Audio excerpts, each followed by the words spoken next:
आप याद आइए मोहम्मद सुरैह को 93% सेकंड पोजीशन क्लास में मोहम्मद सुरैह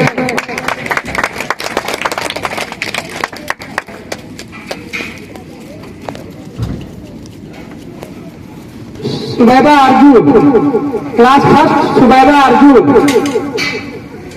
बहन के हाथों से second position 90% Subaiba Arjun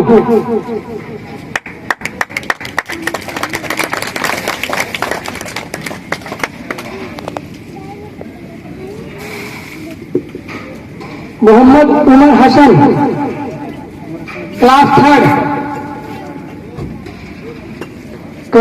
Mohammad Umar Hasan 78% second position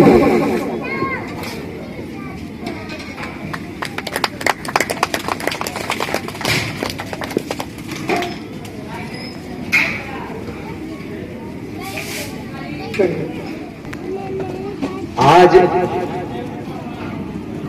अजीम जी ने जो देश के बारे में बताने के लिए कहा, दोस्तों यह नाम आते ही बड़ा कष्ट होने लगता है, क्योंकि आज हमारे देश के मुखिया की मानसिकता विचारधारा एक ऐसी हो गई है कि देश के अधिकांश लोगों को मजदूर बना दिया जाए, क्योंकि जब मजदूर रहेगा तो उनके जो दलाल चुनाव के चंदे देने वाले माफिया टाइप के लोग बैठे हैं, उनकी फैक्ट्रियां और कारखाने हैं, उनको कम पैसे में मजदूर मिलेंगे।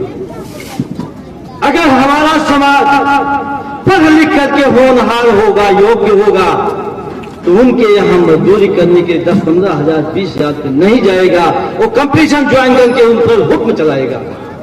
दोस्तों, हम लोगों को ऐसे नापाक इरादों को रखने वाले लोगों को बेनकाब करके अपने घर के उस होनहार बच्चों को इस दिशा में आगे बढ़ाएं कि जिससे उनकी ये चालें नाकामयाब हो जाए, क्योंकि आज अपने देश में ऐसी नीति चल रही है कि अभी तक हमारे यहाँ उच्च और मध्यम और निम्न वर्ग के लोग रहते थे, 3 श्रेणियों में थे, लेकिन आज ऐसी मानसिकता बन गई है कि मध्यम वर्ग को खत्म कर दिया जाए। आप लोग ध्यान दीजिएगा, इस साजिश के लिए सतर्क हो जाइएगा, क्योंकि इसमें जात और धर्म की बात नहीं है दोस्तों, ये सब लोगों के साथ होने जा रहा है। आप लोग समाज में हर लोगों को जागरूक करिए कि अगर जागे नहीं तो हम बच्चों को पढ़ा ही नहीं पाएंगे। जब हम कमा नहीं पाएंगे तो बच्चों को पढ़ा नहीं पाएंगे। आज शिक्षा इतनी महंगी हो गई। अभी फिरोज भाई ने हमारे कहा कि आम आदमी शिक्षा बच्चों को नहीं दिला सकता, क्योंकि छोटी मोटी नौकरी या दिहाड़ी मजदूरी धंधा पानी करने वाला व्यक्ति रोटी खाएगा, बाबूसियन कपड़ा पहनेगा, मकान रहने के लिए बनाने के लिए बड़ी सोच रखनी पड़ेगी कैसे बनाए हम। अगर घर में एक मरीज हो गया तो हम दवा नहीं करा पाएंगे। पढ़ाने की बात तो दूर, हमारे दूध में बच्चे काम करना शुरू कर देंगे। दूरदृष्टि रखिए और सोचिए, क्या सरकारी नौकरियां खत्म कर दी जा रही हैं? संविदा पर लोगों को रखा जा रहा है। जिस काम के लिए 1,75,000 वेतन मिलता था, संविदा पर उन्हीं को 12, 15, 18,000 रुपए पर रखा जा रहा है। सोचिए वो परिवार चलेगा कैसे? वो परिवार अपने बच्चों को पढ़ाएगा कैसे? ये केवल ऊपर वाले की ताकत, जो कहा गया कि हिम्मत मर्दा, हिम्मत के साथ मर्दानगी दिखाइए और लोगों को जागरूक करिए। अपने बच्चों के भविष्य को संवारने के लिए कुछ न कुछ तो कदम उठाना ही पड़ेगा। इतना है कि हमें उस दायरे में रख के काम करना है कि सांप भी लग जाए और लाठी भी न टूटे। एक लोगों की न पीड़ा है, न एक लोगों का मर्द है, ये सारे समाज के लोगों के ऊपर आने वाली विपदा की घंटी टनटना रही है, जहां तक मैं सोचता हूं। क्योंकि यह सरकार, आप लोग तो बहुत देखे होंगे, हमें बोलने में कोई हक नहीं है, नाजिम भाई नहीं है। क्या इजाजत है कि मैं अपनी पीड़ा को भी व्यक्त कर सकता हूं? अगर इजाजत हो तो आप लोग बुरा मत मानिएगा। आज कलीम भाई आ गए हैं, मैं धन्यवाद देता हूं, स्वागत करता हूं। आज मैं अपनी उम्र में देखा हूं कि क्षेत्र में जनता के लिए, समाज के लिए अगर किसी पार्टी ने, किसी नेता ने काम किया है तो माननीय मुलायम सिंह समाजवादी पार्टी ने किया है। देखिए, मेरे मन की पीड़ा, मेरे मन का भाव, आज तक कोई बता दे कि कोई जनहित की योजना, कोई समाज के लोगों के हित का कार्य और किसी पार्टियों ने किया हो। मैं मानता हूं कि बहुजन समाज पार्टी भी आई थी, लेकिन शासन तो उसका ठीक था। लेकिन मैं जनहित और विकास की योजनाओं के विषय में उन महान पुरुष, महान आत्मा को नमन करता हूं जिन्होंने जनहित के लिए अपनी कुर्बानी दी है, पूरा समय समाज के लिए लगाया है और तरह तरह की योजनाएं चला करके लोगों का जीवन स्तर में सुधार होने के लिए दृढ़ संकल्प रहे। दोस्तों, आज की सरकारें उन्हीं की योजनाओं का नाम बदल कर काम कर रही हैं। जो अन्य तरह के काम थे उनको घटा करके लोगों की इनकम को खत्म किया जा रहा है और उसका एक उद्देश्य है कि शिक्षा न मिलने पाए होनहार बच्चों को।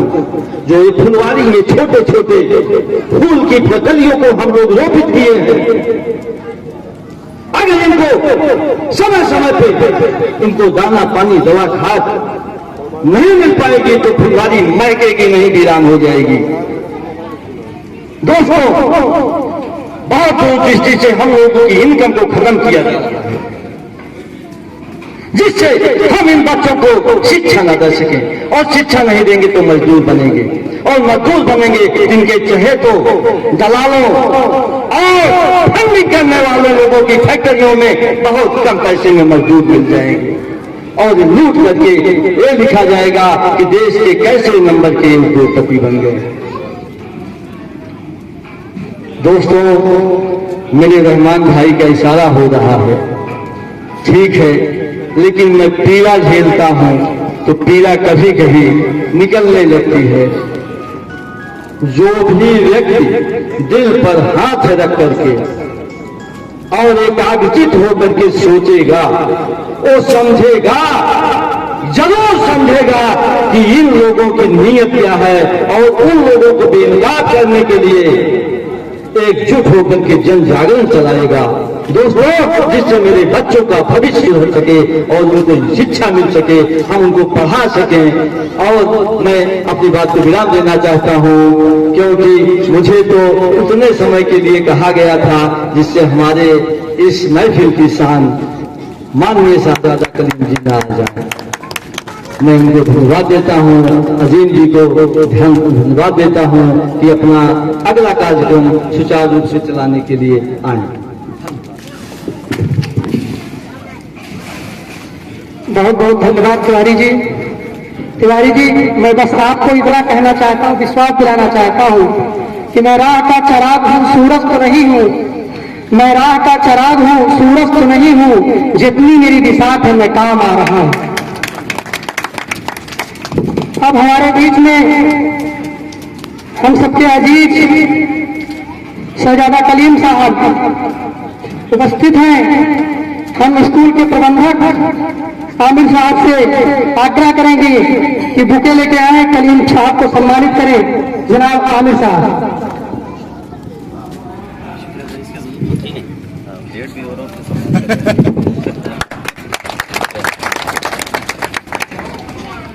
अब आगे बढ़ते हुए प्रोग्राम को बढ़ाते हुए अगर कलीम भाई की इजाजत हो तो मैं कलीम भाई के लिए 2 लाइन कहूंगा। अब वह पल आने वाला है जब शब्द सुर में ढलेंगे, भावनाएं शेरों में बहेंगी, तो आप सभी तालियों से स्वागत कीजिए लफ्जों के जादूगर और भावनाओं के शिल्पकार, लफ्जों के जादूगर और भावनाओं के शिल्पकार, अंतर्राष्ट्रीय शायर, मोटिवेशनल स्पीकर जनाब शहजादा कलीम साहब आए और अपने मुखार बिंदु से हम लोगों को प्रेरित करें। डॉक्टर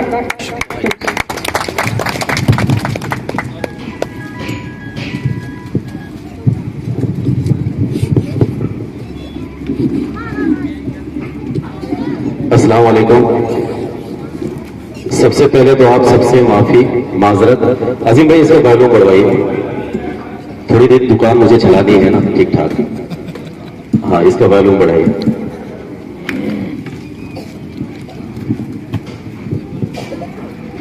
चलिए, आप अपना काम करते रहिए, मैं अपना काम करता हूँ। हाजिरीन महफिल, तशरीफ फरमा मेहमान इकराम, इस स्कूल के प्रबंधक, मैनेजर और सारे असातिज़ा और सबसे ज्यादा अहम और अहमियत रखने वाले आप सब मुअज़्ज़िज़ और मुहज़्ज़ब सामीन इकराम, मुझे बहुत पहले आ जाना था लेकिन कुछ मजबूरी थी जिसकी वजह से मैं थोड़ा सा देर से आया। उम्मन मैं अक्सर एक बात कहता हूं कि ये प्रतापगढ़ की सरजमीन है, प्रतापगढ़ की मिट्टी है, मैं आप सबका बेटा हूं, आप सबका बच्चा हूं। आज जो कुछ भी हूं, टूटा फूटा जो कुछ भी मेरे पास इल्म है या शोहरत है, वो सब आप सबकी दुआओं की बदौलत है। और अगर आप सबको मैं इंतजार करवाऊं तो इससे बुरा दिन मेरे लिए कोई नहीं हो सकता। लेकिन अभी भाई जान रहे हैं कहीं मैं फंसा हुआ था जिसकी वजह से नहीं आ सका, उसका असर कहीं ना कहीं मेरे चेहरे पे भी आप सब देख सकते हैं। फिलहाल सबसे पहले मुझे ये जरूर बता दें कि आज का ये प्रोग्राम पॉलिटिकल है या एजुकेशनल है? टोटली। हाँ, मुझे लगा नहीं कि एजुकेशनल है, मैं जब आया तो। हाँ, चलिए देखिए, आज के लगभग 6 महीने पहले या 7 महीने पहले जब इस स्कूल का फाउंडेशन रखा गया, तब मुझे ये इंफॉर्मेशन मिली थी कि कलीम भाई आपको इसके फाउंडेशन के प्रोग्राम में आना है। लेकिन मेरी बदनसीबी कि उस वक्त मैं था नहीं, बाहर किसी प्रोग्राम में था, देश के बाहर नहीं आ सका। लेकिन हबीब भाई, आमिर भाई, अजीम भाई, जावेद भाई या पूरे गांव के जो लोग हैं, वकील साहब, ये सब वो लोग हैं जिनसे मेरा बड़ा दिली रिश्ता है और इनका हुक्म मेरे लिए मलकुल मौत का हुक्म होता है, मैं टाल नहीं पाता हूं। उस बार नहीं आ पाया, लेकिन जब इस स्कूल का इफ्तिताह हुआ, उद्घाटन हुआ, तब मैं उस प्रोग्राम में आया था और मुझे ये देखकर खुशी हुई कि चलिए इस बंजर जमीन में, प्रतापगढ़ जैसी बंजर जमीन में कोई एक नौजवान है जो तालीम का एक दिया जो है जला रहा है और आने वाली नस्लों को कहीं ना कहीं रोशनी देने का काम कर रहा है। इसलिए कर रहा है। हमारे कुनबे के एक बड़े शायर हैं वाहिद मालेगावी, असातिज़ा यहाँ टीचर्स भी बैठे हुए ना। हाँ, किस तरफ हैं? तो उनको बुलाइए ना, महिलाएं सब पर्दा में। जो टीचर है उनको बुलाइए, उन्हीं से तो बात कर दी, वो नहीं रहेंगे तो किनको सुनाएंगे? बुलाइए। हमारे कुनबे के, मैं बस 20 मिनट में अपनी बात खत्म करूंगा, 15-20 मिनट। वकील साहब, हमारे कुनबे के एक शायर है वाहिद मालेगावी, जावेद भाई, हाफिज जी, उन्होंने कभी एक शेर कहा था, क्यों आमिर भाई जैसे नौजवान जिनके पास रिसोर्सेज बहुत कम है, संसाधन बहुत कम है, लेकिन अपनी मेहनत की कमाई का वो पैसा जो उनको अपने कैरियर में लगाना था, वो स्कूलों के पीछे क्यों खर्च कर रहे हैं, क्यों लगा रहे हैं? कभी वाहिद मालेगावी ने एक शेर कहा था कि पहले तालीम से तुम मोड़ दिए जाओगे, फिर किसी जुर्म से तुम जोड़ दिए जाओगे।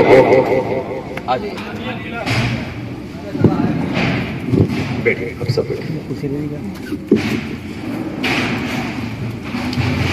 चलिए, तो उन्होंने ये शेर कहा था कि पहले तालीम से तुम मोड़ दिए जाओगे, फिर किसी जुर्म से तुम जोड़ दिए जाओगे। और मेरे अपनों, मेरे बड़ों, मेरे बच्चों, मेरे दोस्तों, हाथ से हाथ की जंजीर बनाकर निकलो, वरना धागों की तरह तोड़ दिए जाओगे। हाँ, ताली वाली बजाते रहिए। हम आप जिस मजहब को फॉलो करते हैं या दूसरे मजाहिब के जो लोग बैठे हुए हैं, पंडित जी शायद, हम आप जिस मजहब को फॉलो करते हैं, मजहब इस्लाम। मजहब इस्लाम में अल्लाह सुब्हानहू तआला ने हमको, आपको एक आइन दिया। हमारे आपके पास 2 आइन है। एक वो आइन जो हमारे देश का तहफ़्फ़ुज़ करता है, यानी हमारा संविधान। एक वो आइन जो हमारे मजहब का तहफ़्फ़ुज़ करता है, यानी हमारा कुरान। अल्लाह ताला को जब इस दुनिया के इंसानों को, बहुत गौर से मेरी बात सुनिएगा, मुझे अपनी जहानत का तारुफ नहीं करवाना है, आप सब मेरे अपने हैं, बस 10 मिनट आपसे बात करनी है। जब अल्लाह ताला को दुनिया में इंसानों को शऊर सिखाना था, उन्हें तरीका सिखाना था। अच्छा, उसके पहले एक बात ये मैं जरूर कह दूं कि अल्लाह ताला ने इस दुनिया में कमो बेशतर 18,000 मखलूकात का क्रिएशन किया, यानी 18,000 मखलूकात, जिसमें इंसानों को सबसे आला यानी अशरफुल मखलूकात कहा गया। और हमारा मजहब ये कहता है कि जब अल्लाह ने इंसान को बनाया तो फरिश्तों से कहा कि सजदा करिए, और जिसने नहीं किया, अल्लाह इतनी मोहब्बत करता है हमसे, आपसे, कि उससे नाराज हो गया, और जब तक दौर कयामत तक कयामत नहीं आएगी तब तक उसे दुत्कार के अपनी जन्नत से, अपने यहां से बाहर कर दिया। तो अल्लाह ने जब इस इंसानों को शऊर सिखाना चाहा, जब उन्हें तरीका सिखाना चाहा, तब अल्लाह ने नबी आखिरी ज़मा सल्लल्लाहु अलैहि वसल्लम को इस दुनिया में आखिरी पैगंबर, आखिरी नबी बनाकर भेजा। और गारे हिरा, जो मक्का में एक जगह है, एक पहाड़ है, उसकी एक गुफा है, उसमें कुरान पाक की पहली आयत नाजिल की, इकरा। आप सब ने बयानात में उलमा इकराम की ये सुना है। उसमें अल्लाह ने ये कहा कि जिब्रील नबी को भेजकर कि आप जाइए और हमारे नबी को कहिए कि पढ़े और अपनी उम्मत को पढ़ाए। ये चीज क्यों कहा?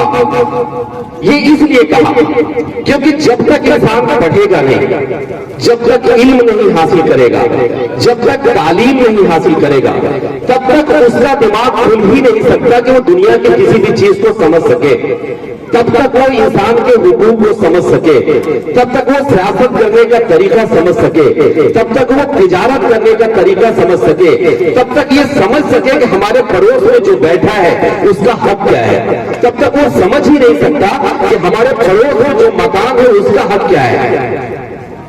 तब अल्लाह ने जब जिब्रील नबी को भेजकर कहा कि जाइए और हमारे नबी को कहिए कि इकरा पढ़े और अपनी उम्मत को पढ़ाए, वो पूरा वाकया आप सबको पता है, आपने उलमा इकराम से सुना है, मुझे बताने की जरूरत नहीं है। जब आप सल्लल्लाहु अलैहि वसल्लम को वही इकरा बिस्मि रब्बिकल लज़ी खलक भेजी गई, तो आप सल्लल्लाहु अलैहि वसल्लम ने मिशन के तहत पूरी दुनिया में इल्म और तालीम का मिशन छेड़ा और हर इंसान तक अपनी जिंदगी जो 23 साल की उन्हें मिली नबूवत के बाद पूरी दुनिया में इल्म फैलाया, अपने संदेश को, अल्लाह के मैसेज को फैलाया। हमने भी पढ़ा, आपने भी पढ़ा, दुनिया के सारे लोगों ने पढ़ा। उन्होंने पढ़ा जिन्होंने हिरोशिमा और नागासाकी पर बम बरसाकर मासूमों को मार दिया। माफी के साथ बोल रहा हूं, मैं पॉलिटिकल नहीं हूं। उन्होंने भी पढ़ा जिन्हें आप इस दुनिया का इस वक्त का सबसे ज्यादा टेक्नोलॉजी में, जदीद में सबसे ज्यादा डेवलपमेंट कंट्री मानते हैं, यानी अमेरिका नहीं, इजराइल, जो कि टेक्नोलॉजी के लिए जाना जाता है पूरी दुनिया में। लेकिन उसने क्या किया? पिछले 1 साल में उसने 1 लाख मासूम बच्चों को मार दिया, 50,000 से ज्यादा लोगों को बेघर कर दिया। अमेरिका जो इस दुनिया का सबसे बड़ा सुपर पावर है, उसकी तालीम में कोई कमी नहीं। हमसे आपसे ज्यादा उनके ब्यूरोक्रेट्स पढ़े हुए हैं, तालीम में कोई कमी नहीं। उन्होंने भी पढ़ा, लेकिन किस तरह का जुल्म उठाया ये किसी से छुपा नहीं है। हमने भी पढ़ा, हमने कोट पैंट पहन ली, हमने भी अच्छी खासी डिग्री ले ली, हमने भी एमफिल कर लिया, लेकिन हमारे पड़ोस का एक शख्स अगर वो हमारे घर के सामने से निकल जाता है तो सबसे पहले हमारे पेट में दर्द होने लगता है। हम भी पढ़े लिखे हैं। अगर हमारे खेत में 1 इंच किसी का कुछ हो गया तो फिर हम उसका सब कर्म कर देते हैं। हम भी पढ़े लिखे हैं। फिर ऐसी क्या वजह है कि पढ़े लिखे लोगों को तशद्दुद कर रहे हैं, जुल्म कर रहे हैं? इस देश में, इस दुनिया में, इस जमीन पर क्यों फसादात पहुंचा रहे हैं? क्या कभी किसी ने सोचा है? पढ़ रहे ना, तो फिर ये क्यों हो रहा है? दरअसल मेरे बड़ो मेरे बच्चों और इस्लाम इकराम, हमसे एक चूक हुई, नौजवानों, हमसे एक गलती हुई। हमने पढ़ा, हमने तालीम हासिल कर लिया, और किस लिए हासिल कर लिया? क्योंकि हमें एक नौकरी लेनी थी, हमें वकालत करनी थी। माफी चाहूंगा वकील साहब, हमें किसी डिपार्टमेंट में जाके अपना रसूख बढ़ाना था, हमें सियासत करना था, फॉर्च्यूनर और मर्सिडीज में चलना था, हमें इस देश का मुख्यमंत्री और प्रधानमंत्री बनना था। हमने इसलिए पढ़ा। हमने इसलिए नहीं पढ़ा क्योंकि जो हमें हुक्म था ताकि हम वो काम कर सके। हमसे चूक क्या हुई? हमसे एक चूक हुई, और हमसे ही नहीं पूरे दुनिया के इंसानों से एक चूक हुई। पढ़ लीजिए, चूक ये हुई कि अल्लाह ने सिर्फ इकरा नहीं कहा था।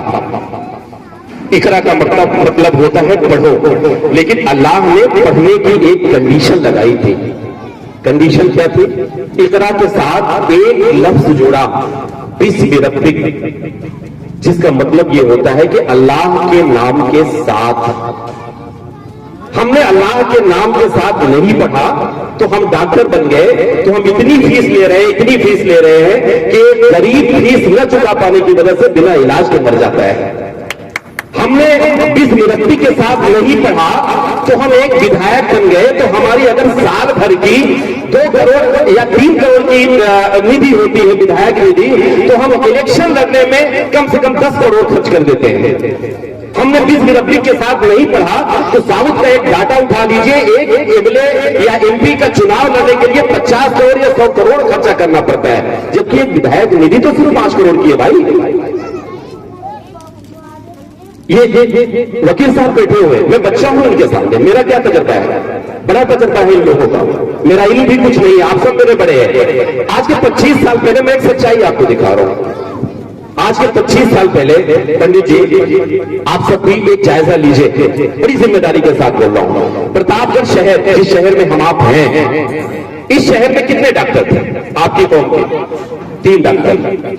एक डॉक्टर MS खान, जिनको डॉक्टर खान बोलते थे, आप सबने सुना है पुराने लोग। एक डॉक्टर शिफकतुल्ला होम्योपैथिक के, एक डॉक्टर तारिक सैफुद्दीन। इनके अलावा अगर किसी का नाम उससे छूट रहा है तो आपके कौन के जो भी डॉक्टर थे सब झटका मार डॉक्टर थे, कोई डिग्री उनके पास नहीं थी।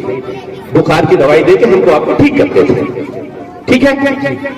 चलिए, हमको आपको कोई बीमारी होती थी हम डॉक्टर खान के पास चले जाते थे, हमको कोई बीमारी होती तो हम तारिक सैफुद्दीन के पास चले जाते थे, हम शिफकतुल्ला के पास चले जाते थे। लेकिन अल्लाह ने हमको आपको पैसा दिया, हमने पैसा कमाया, आपने कमाया, सबने कमाया।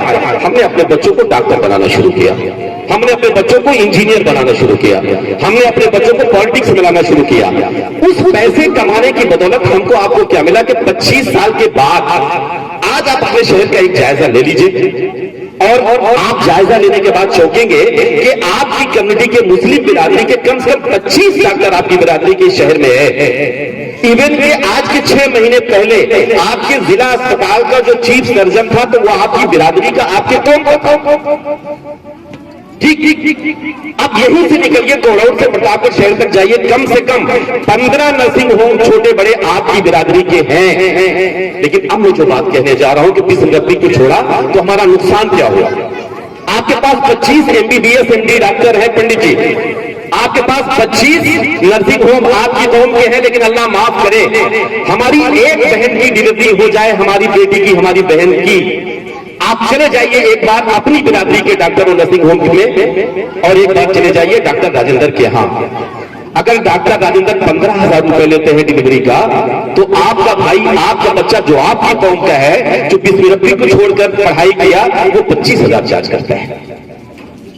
अल्लाह माफ करे, ऐसा ना हो कि हमारी पेट में अपेंडिक्स हो जाए। अगर हमें ऑपरेशन कराने की जरूरत पड़ जाए तो हम अगर अपने किसी भाई के कौम के जो है नर्सिंग होम में जाते हैं तो वो 40,000 रुपए चार्ज करेगा। लेकिन डॉक्टर राजेंद्र के यहाँ चले जाइए, मनोज खत्री के यहाँ चले जाइए, वो आपसे 20,000 रुपए चार्ज करेंगे। किसने अपनाया बिस्मिल रब्बी को? हमने या जो है डॉक्टर राजेंद्र ने या मनोज खत्री ने? मेरे कहने का मतलब है मेरे अजीजों, मेरे बड़ों, आप तालीम हासिल करो, असातिज़ा इकराम, आप पढ़ाओ अपने बच्चों को, लेकिन आप ईश्वर के नाम के साथ, अल्लाह के नाम के साथ, अल्लाह ने जो तुम्हें एक काम दिया है, मैं तजर्बे के साथ बोल रहा हूं, 5 मुल्कों का सफर कर चुका हूं, 2000 से ज्यादा शोज कर चुका हूं, 2000 रातें जाग चुका हूं, तजर्बे के साथ बोल रहा हूं, इस दुनिया में चाहे जितनी शोहरत हासिल कर लीजिए, चाहे जितनी बुलंदी हासिल कर लीजिए, चाहे जितना पैसा कमा लीजिए, चाहे जितनी ब्रांडेड गाड़ियों से घूम लीजिए, चाहे जितनी बड़ी महफिलें अटेंड कर लीजिए, लेकिन अगर आपने अल्लाह की रस्सी को छोड़ा, अगर आपने अल्लाह के दामन को छोड़ा, अगर आपने ईश्वर के दामन को छोड़ा जो उसका अहकाम है, तो फिर आप कुछ नहीं है, सिर्फ आप कूड़ा है। माफी के साथ बोल रहा हूं, आपको सोचना पड़ेगा। आमिर भाई ने बहुत मेहनत करके स्कूल खोला, मैं भी पिछले 1.5 सालों से मशक्कत कर रहा हूं और सुबह से लेके अभी तक 3 घंटे पंचायत करके पुलिस थाने में आ रहा हूं। शायद ये गुस्सा बहुत से रिफ्लेक्ट हो रहा है। मैंने भी 1 महीने से पंचायत कर रहा हूं। क्या क्या इल्जाम मेरे ऊपर लगते हैं? चंदा चोर। जितना पैसा मैंने उस स्कूल की जमीन में लगा दिया, उतने पैसे से मुंबई जैसी जगह में मैं 2 फ्लैट खरीद सकता था, ऐसे शहर की जिंदगी जी सकता था। मेरे अपने मुझे जानते हैं, हबीब भाई जानते हैं, कोलकाता जैसे शहर में अगर किसी मुशायरे में मुझे बुलाता है कोई, तो जितना एक गवर्नमेंट एम्प्लॉई तनख्वाह पाता है उससे ज्यादा मुझे दिया जाता है। ये कमाल है। लेकिन मुझे जरूरत क्या है कि मैं प्रतापगढ़ जैसी जगह पे अपना चप्पल, अपना जूता घिस रहा हूं?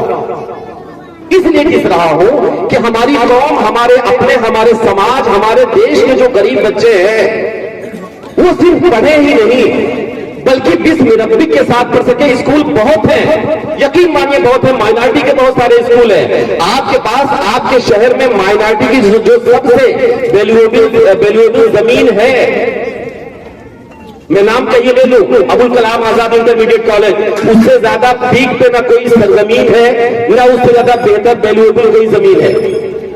लेकिन आज हश्र क्या है, आप देख रहे हैं ना, बहुत सारे स्कूल आपके हैं, लेकिन दिक्कत क्या होती है, हम भी उसी रास्ते पे चल रहे हैं। आप चले जाइए किसी स्कूल में एडमिशन कराने, और अगर मैं एक आपको बात बताऊंगा भी, अगर आपको 3,500 रुपए की फीस की लिस्ट दी जाती है या आपको 3,500 रुपए किताब की लिस्ट दी जाती है, तो एक बात अमेज़न पे जो आपकी किताब है, आमिर भाई का धंधा, माफी के साथ बोल रहा हूं, ये नहीं है, लेकिन ये अगर कोई और टीचर्स बैठे हुए किसी दूसरे स्कूल के तो उनको तकलीफ होगी।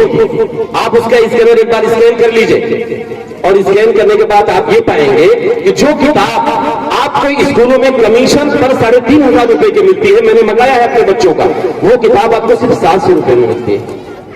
हम ये रोना रोते हैं ना कि हमारी कौम पढ़ नहीं पा रही है। आप यकीन मानिए स्कूलों के नाम पर, कॉलेजेस के नाम पे सिर्फ हमें शोषण मिलता है। तो मेरे कहने का मतलब है कि आप सबको समझना पड़ेगा, आप सबको सोचना पड़ेगा। आप बिल्डिंगों पे मत जाइए, आप बहुत चकाचौंध पर मत जाइए। आप ऐसा इदारा चुनिए, आप ऐसी जगह चुनिए, आप ऐसी तंजीम चुनिए जहां बच्चों को रियल में उन्हें तरबियत भी दी जाए और उन्हें तालीम भी दी जाए। क्योंकि जब तक हमारा बच्चा बिस्म रब्बिक के साथ नहीं पढ़ेगा, मौलाना साहब बैठे हुए मेरी निगाह अभी पड़ी, माफी के साथ बोल रहा हूँ, ये उनका सब्जेक्ट है, उनका मौजू है, मेरा इल्म बहुत कम है, उनके सामने मैं बोलूं ये मैं कहीं ना कहीं गुस्ताखी कर रहा हूं, उसे माजरत चाहूंगा। अगर हमने बिस्म रब्बिक का दामन छोड़ दिया मेरे अपनों, तो आप यकीन मानिए आप अपने बच्चों को डॉक्टर बना लीजिए, आप अपने बच्चों को इंजीनियर बना लीजिए, लेकिन एक वक्त आएगा कि आप पछताएंगे कि हमने अपने बच्चों को बना क्या दिया। एक बहुत बड़े राइटर है विलियम हिल्स, असातिज़ा बैठे हुए, उन्होंने एक किताब लिखी हुई है थिंग्स एंड ग्रो रिच। उन्होंने पूरी दुनिया के 500 लोगों का एक मजमूआ, एक कलेक्शन उन्होंने लिखा, जिस पर उन्होंने ये लिखा कि पूरी दुनिया के 500 लोग कैसे तरक्की किए, उसका एक कलेक्शन है। आप लोग कभी उस किताब को पढ़िएगा। उस पर उन्होंने एक बात कही है, उन्होंने कहा कि अगर आप अपने बच्चों को मौलाना साहब सिर्फ पढ़ा रहे हैं, तालीम दे रहे हैं, अगर उसे तरबियत नहीं दे रहे हैं, तो आप जो अपने बच्चों की फीस पर पैसा खर्च कर रहे हैं और जो डिग्री उसे मिल रही है, वो डिग्री सिर्फ आपके खर्चे की रसीद है, इससे ज्यादा उस डिग्री की वैल्यू कुछ भी नहीं, कोई नहीं। इसलिए मैं अपनी बात को बहुत खींचना नहीं चाहता हूं, वक्त बहुत हो गया है, मुझे पता है कि गर्मी भी बहुत है, आप सबको भी अपने घर जाना है। बस इतना संदेश, इतना मैसेज मैं देना चाहता हूं कि जो भी इंसान जो काम कर रहा है, अगर आप उसका साथ नहीं दे सकते हैं, तो आपके पास अल्लाह ने 2 हाथ दिया है, इस हाथ को उठा लीजिए और आसमान की तरफ अपनी निगाह, अपनी आंख उठाकर उसके लिए दुआ कर दीजिए। मौलाना साहब बैठे हुए हैं, कितनी जद्दोजहद करके यहाँ पर फिर से बुनियाद डाल रहे हैं, फिर से शम्मा जला रहे हैं। एक वो इंसान जिसने पूरी जिंदगी इल्म का एक चराग रोशन किया, वो तो आली नमक गुनहगार इंसान। मेरे साथ जो हो रहा है या जो होना चाहिए, इससे ज्यादा होना चाहिए भाई। जब मौलाना साहब को लोगों ने नहीं छोड़ा तो मेरी हैसियत क्या है? तो मैं सिर्फ इतना कहना चाहता हूं, कोई भी इंसान अगर कुछ काम कर रहा है, अगर आप उसकी मदद नहीं कर सकते हैं तो उस पर मशगूल मत होइए, उसके लिए दुआ करिए। क्योंकि इस तरह स्ट्रगल करके जो इंसान करता है, आप यकीन मानिए वो अपने कैरियर के लिए नहीं करता। दाल रोटी चल रही है सबकी, हम लोगों की, खा लेते हैं दाल रोटी सुबह शाम तक, तो वो खा लेंगे। लेकिन आप लोग दुआ करिए कि आमिर भाई जैसे लोग, मौलाना साहब जैसे लोग, हमारे जैसे गुनहगार लोग जो कहीं ना कहीं फिक्र कर रहे हैं कि हमारे जिले में भी इस तरह के स्कूल कायम हो जाएं, जहां हमारे गरीब बच्चों को भी, अमीर बच्चों को भी वो तालीम मिल सके जिसमें हमारे बच्चे इंसान बन सके, जिसमें हमारे बच्चों को ये समझ पैदा हो सके कि अल्लाह का हुक्म क्या है, नबी करीम सल्लल्लाहु अलैहि वसल्लम की तरबियत क्या है। इन्हीं लफ्जों के साथ मैं अपनी बात को खत्म करता हूं। हालांकि तमहीद मैं इशारा समझ रहा हूं, एनर्जी है नहीं कुछ सुनाने की, सच बता रहा हूं। और दूसरी भी बात भी आप जान रहे हैं, सुना दूंगा तो फिर कलकत्ता बुलाएंगे नहीं मुझे, मेरा नुकसान होगा। सुनाना है कुछ? सुना दिए, कम से कम 5 मिनट कुछ भी तो। अच्छा 5 मिनट सुना दें। वाला ड्यू है ना, वाला ड्यू है कलीम भाई,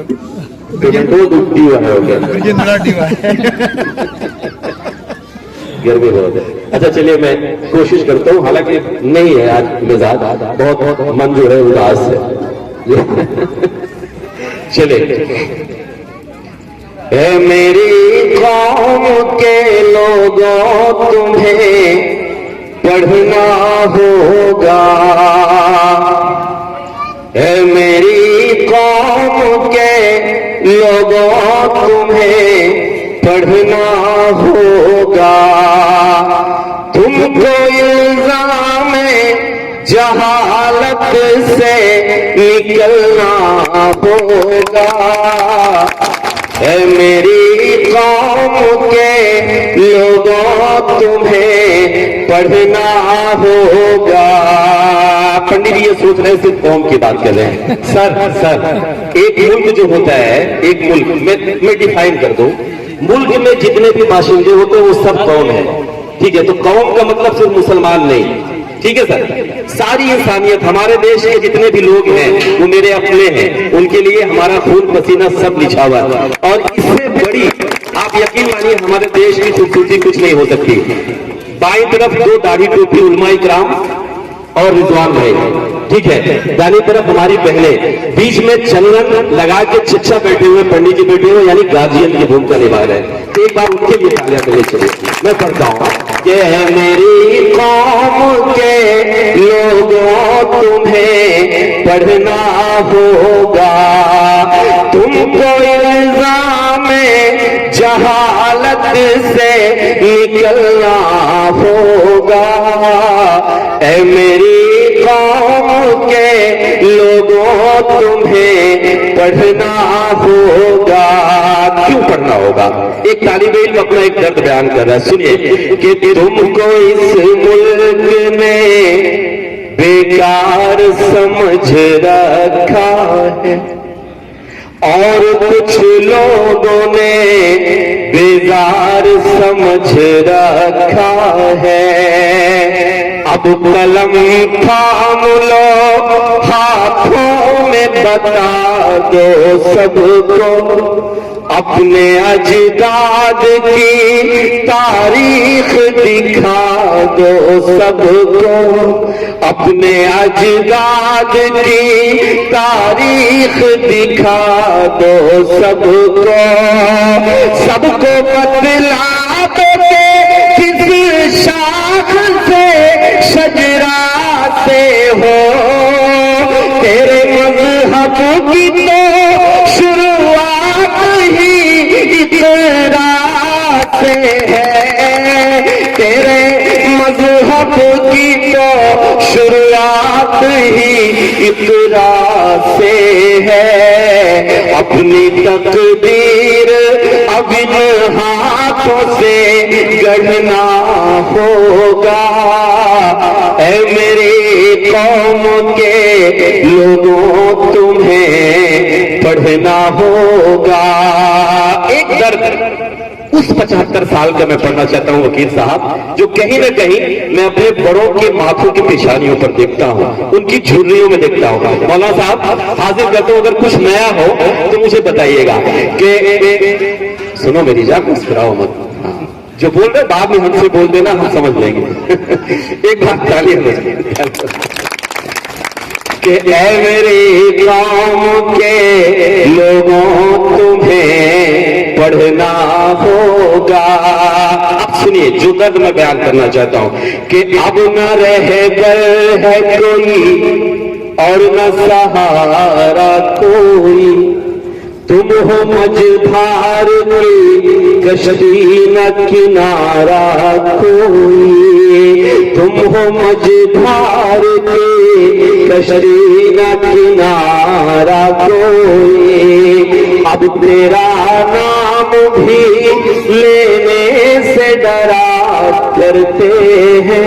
अगली बात अगर समझ में आए तो मुझे बताइए कि तुम हो मझधार की कश्ती न किनारा कोई, अब तेरा नाम भी लेने से डरा करते हैं। बस महज वोट की खातिर ही मरा करते हैं, जिनकी नजरों में महज वोट का सामान हो तुम। अगली बात आप तक पहुंचे तो मुझे बताइए कि बस महज वोट की खातिर ही मरा करते हैं। अब तेरा नाम भी लेने से डरा करते हैं, जिनकी नजरों में महज वोट का सामान हो तुम। उनको बतला दो के इस देश के सुल्तान हो तुम। उनको बतला दो के इस देश के सुल्तान हो तुम। अब हुनर इल्म का लेकर तुम्हें बढ़ना होगा। ऐ मेरी कौम के लोगों, तुम्हें पढ़ना होगा। हबीब भाई आप बैठिए, हबीब भाई आप बैठिए, आप ही मेरी दुकान खराब करेंगे, दूसरा क्या करेगा। कि ऐ मेरी कौम के लोगों तुम्हें पढ़ना होगा। मेरे अपनों मेरे बड़ों, अगली बात मैं जो कहने जा रहा हूं, हबीब भाई सुनिए, कुछ मत दीजिए, मैं जो पढ़ रहा हूं सुनिए, हाजिर करता हूं। मेरे बड़ों सुनिएगा, मैं जो बात कहने जा रहा हूं कि अब न संभले तो तुम्हें दौर भुला डालेगा। मैं मुशायरे पढ़ता हूं, लेकिन मुशायरे पढ़ने का ये मतलब नहीं हुआ कि लिफाफा लेके अपने घर चलाता हूं। जो मेरी जिम्मेदारी है आप सबने जो दी है, वो पूरे देश और दुनिया में उस जिम्मेदारी को निभाता हूं। कौन सी जिम्मेदारी मैं पढ़ रहा हूं सुनिएगा। हजरत हाजिर करता हूं कि अब न संभले तो तुम्हें दौर भुला डालेगा, तुमको तारीख के पन्नों से मिटा डालेगा। अब सुनिए कि तुमको तारीख के पन्नों से मिटा डालेगा। ये उम्मीदी है कि दुनिया का भरम रखा था। हिंदुस्तान की एक तारीख कि ये उम्मीदी है कि दुनिया का भरम रखा था। इस पे आदम ने कभी पहला कदम रखा था। इस पे आदम ने कभी पहला कदम रखा था। ये जमीन वो है जो आका को मेरे भाती थी, इसकी जानिब से उन्हें ठंडी हवा आती थी, इसकी जानिब से उन्हें ठंडी हवा आती थी। लेके फरमाने इलाही तुम्हें चलना होगा। ऐ मेरी कौम के लोगों तुम्हें पढ़ना होगा। आखिरी बात, मैं हाथ जोड़ रहा हूं, क्यों जोड़ रहा हूं?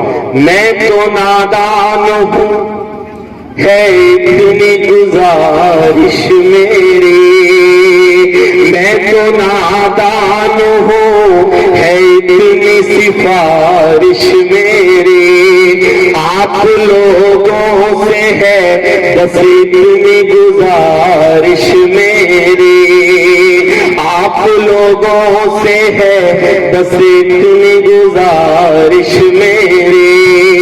सबकी नजरों में मुसलमान का लहू सस्ता है, सबकी नजरों में इंसान का लहू सस्ता है। अब यहाँ जीने का बस एक बचा रास्ता है। भूखे रहने ना भले खाना ना खाना लोगों, भूखे रह लेना भले खाना ना खाना लोगों। अपने बच्चों को मगर पहले पढ़ाना लोगों, अपने बच्चों को मगर पहले पढ़ाना लोगों। ये हुनर इल्म का लेकर तुम्हें पढ़ना होगा। ऐ मेरे कौम के लोगों तुम्हें पढ़ना होगा। एक शेर मैं और पढ़ देता हूँ, वरना पंडित जी ये कहेंगे कि कलीम क्या क्या सुना के चला गया, सिर्फ कौम की बात कर गया, मुसलमानों की बात कर गया। अब मैं ये शेर अभी तक तो आप सबके लिए सुना, लेकिन एक शेर जो मेरी जिम्मेदारी है। पंडित जी बैठे हुए हैं, अभी आपने देखा होगा कि 6 महीने पहले हमारे देश में एक हादसा हुआ था। मेरे बड़ों मेरे अपनों, हादसा ये हुआ था कि कश्मीर के पहलगाम में कुछ आतंकवादियों ने हमारे अपनों को गोलियों से भून दिया था। और सबसे बुरी बात क्या थी? सबसे बुरी बात यह थी कि वहां मजहब और नाम पूछकर मारा गया। लेकिन सबसे अच्छी बात क्या थी? सबसे अच्छी बात ये थी कि जब इस जुल्म के खिलाफ आवाज उठी तो इस देश का हिंदू, मुसलमान, सिख, ईसाई सब एक साथ हाथ से हाथ मिलाकर खड़ा हो गया। उसने कहा नहीं, हम सबसे पहले हिंदुस्तानी हैं, हम सबसे पहले इंसान हैं, हम हिंदू मुसलमान बाद में हैं। तो मेरे जहन में एक बात आई कि आखिर क्यों ऐसा है। उस वक्त मैंने एक शेर कहा पंडित जी, जो मैंने पूरे देश में सुनाया, वो मैं सुना के अपनी बात को खत्म करता हूँ। थोड़ा सा अभी मुशायरा पढ़ रहा हूँ, अभी तक हमने तालीम पे बात की, 4 मिसरे में मुशायरा भी पढ़ लो। हाजिर करता हूँ, पढ़ो एक बार, तालियां बजाइए, मजा आ रहा है? हाँ ठीक है। कि हर मुश्किल में, सुनिए पंडित जी, ये मेरा असली रंग है, वो तो अभी मैं डमरू बजा रहा था। हाँ, वो अगर वो हबीब भाई है ना, तो मुझे इशारा कर दे कभी कुछ और है ना, तो वो थोड़ा सा गला गर्म हो जाएगा। पढ़ रहा हूं कि हर मुश्किल में साथ खड़े हैं, ये तहजीब पुरानी है, ये तहजीब पुरानी है। अगला मिसरा, अगली बात जो मैं कह रहा हूं, मेरे अपनों पंडित जी को आप बताइए क्या मैं सच कह रहा हूं कि हर मुश्किल में साथ खड़े हैं, ये तहजीब पुरानी है, ये तहजीब पुरानी है। वजू में आबे ज़मज़म और स्नान में गंगा पानी है। बस इतनी चाहिए। हाँ, कि वजू में आबे ज़मज़म और स्नान में गंगा पानी है, स्नान में गंगा पानी है। देश के दुश्मन सुन ले, हम सब हिंदू मुस्लिम बाद में है। अब बताना कि देश के दुश्मन सुन ले, हम सब हिंदू मुस्लिम बाद में है। कितनी अच्छी बात।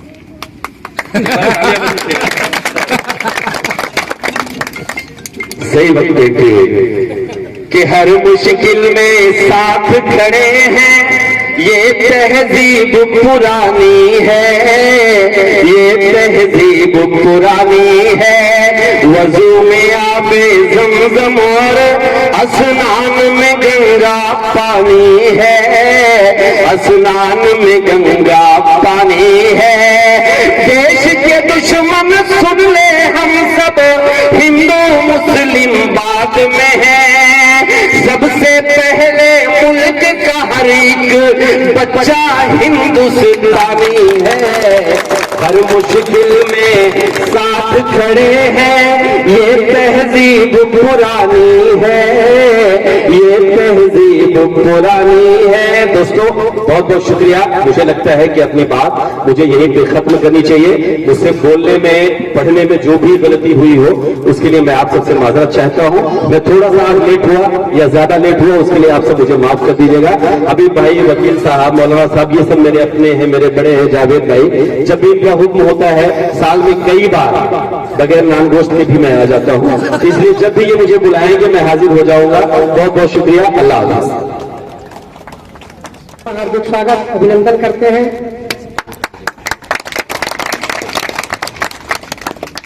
अब हम प्रोग्राम को आगे बढ़ाते हुए सिर्फ प्राइज डिस्ट्रीब्यूट करना है बच्चों को, जिससे कलीम भाई के हाथों किया जाएगा।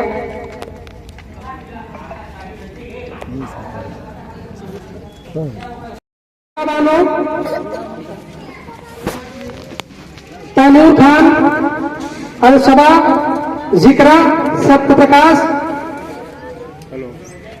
आगे बेटा। अब कलीम भाई आपसे गुजारिश करेंगे मेरे बच्चों को पहना के सम्मानित करेंगे। आप सब फर्स्ट है, यहाँ से पहनाना है ना? हाँ हाँ। इधर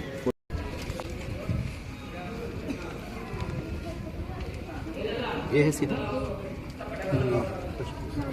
पहना दिया।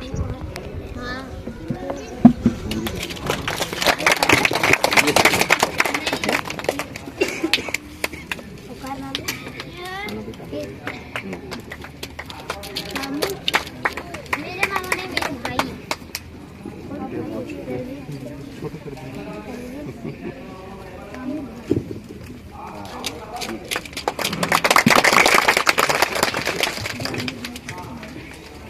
क्लास थर्ड मोहम्मद शहजाद,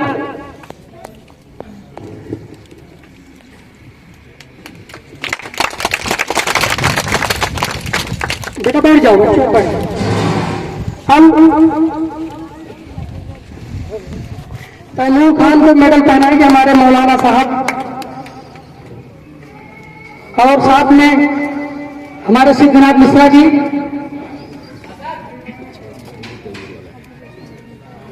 और इनको किस तिवारी जी, अरे तैमूर 96%, तैमूर का 96%।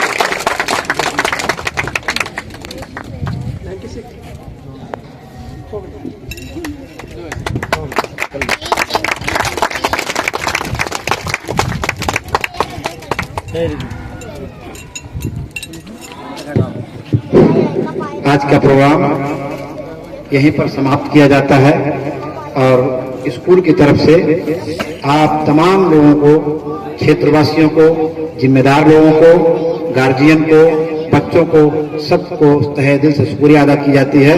और इसके बाद का जो प्रोग्राम खाने का है, मैं चाहूँगा कि जो हमारे यहाँ के मेंबर हैं उन बच्चों को पहले ले जाएं। स्कूल टीचर की भी जिम्मेदारी है कि ले जाकर के बच्चों को पहले खाना खिला दें। हम लोग तब तक और बैठ लेते हैं, बच्चा जब खा लेगा उसके बाद हम लोग खाना खाएंगे। शुक्रिया। अस्सलाम वालेकुम।